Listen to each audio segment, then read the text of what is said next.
Question. Could you please clarify how we communicate, not with words, but through vibration? My brother has angel man syndrome and lives in another country with my parents. I would like to know how to communicate with him. I am recognizing that instead of focusing on what I think he needs, or what my parents could do better in taking care of him, or the extra support they need by medical professionals, I want to be a deliberate co-creator with my brother. I want to be a cooperative component to what's in his vortex, instead of trying to create it for him and for my parents. There's so much tension in my family around his condition, and that he will never speak and has frequent seizures, but at the same time is also probably one of the most consistently happy people in our family. How can I best be a cooperative component to his desires without looking at his condition that he was born with? And did my brother choose to be born with angel man syndrome? And if so, why? And what does living with angel man syndrome mean for him? I want to be a supportive sister and help him get the care he needs so my family can look beyond his condition and see him as the curiosity-driven, deliberately focused, happy boy that he is. Could you tell me what's in his vortex so that I can help elevate that by focusing on it? We know all of you have had the experience where you have thought about someone and then they reach out to you to communicate. It happens more frequently these days as you have so much ability for immediate or instant communication. Esther has been saying for years, thoughts are in the air. She has a friend who says, I need to put on my tinfoil hat because as soon as I think a thought, you find that thought. And our point in reminding you of these experiences that we know you've all had is that you are communicating more through your thoughts than you are through any other means of communication. However, for thoughts to be conveyed, transmitted and received, the transmitter and the receiver must be on the same vibrational wavelength, so to speak. In other words, if you are feeling very discouraged about something, that's when someone who is hanging around on their emotional scale in the vicinity of discouragement would reach out to you.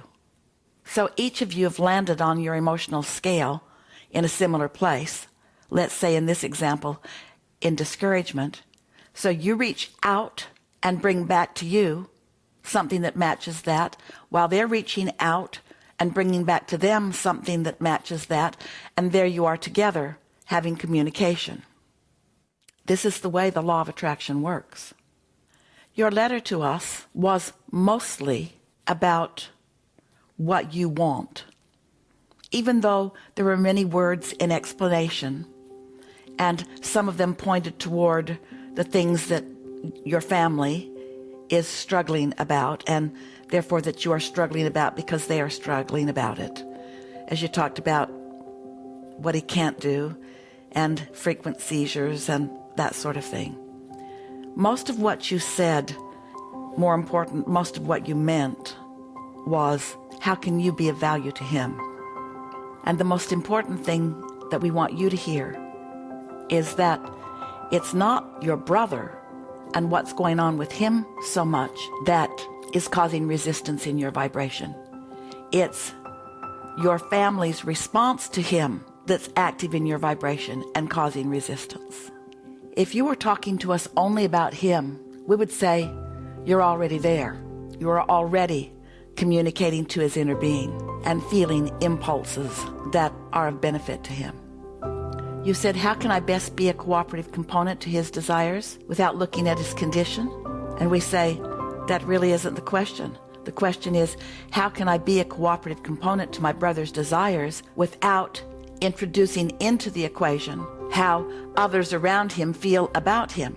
And that answers the other questions that you posed here. He chose to be born with angel man syndrome for the benefit of those like you and your parents to find alignment anyway.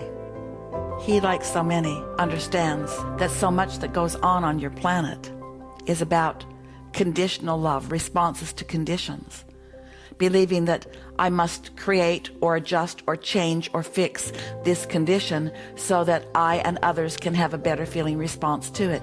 That's backwards. It doesn't work like that.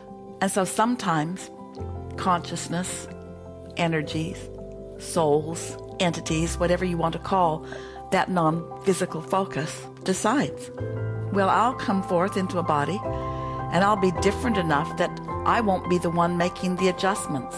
And the adjustments that others will have to make around me in order to feel good will help them immensely. We like how you pointed out that he is curiosity-driven and deliberately focused and a happy boy. He didn't sacrifice himself.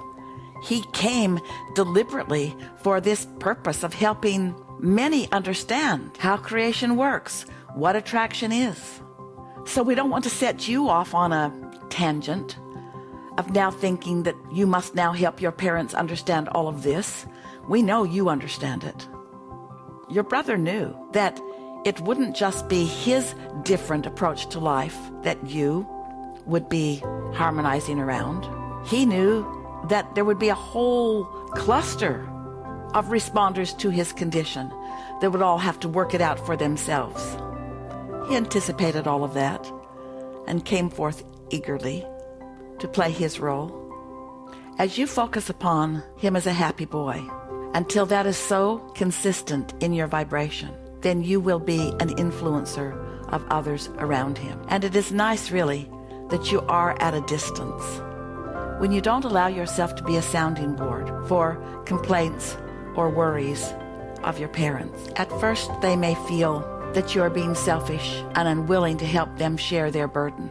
But you have to make up your mind that you don't see this as a burden and that you are not unwilling to share attention upon your brother. You want that. You are not forsaking any of them. You're in this, but you are in it with a light heart, not a heavy heart.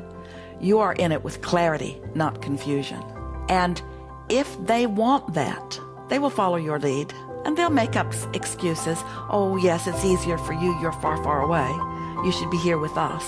That's not anything for you to tend to or do anything about. Your work is alignment. Your mood will reflect whether you find it or not, and your mood will indicate the value that you have to others. That's what your brother knows, and you must know it too. And others will come around to it or not. But what they do really is not up to you. When you think about it, your brother made a strong decision so that you could find your place. Well, your parents did not make a strong decision just like that, but they're making decisions every day about how they feel. So, from your point of view, whether it is your brother whose decisions you can't change and that really are none of your business, so it is with your parents who are making these decisions which you can't change, which are really none of your business. All you can do is make your business how you feel. And when you do that, and you feel mostly good, we would like to say that about you. The curiosity-driven, deliberately focused, happy girl that is you.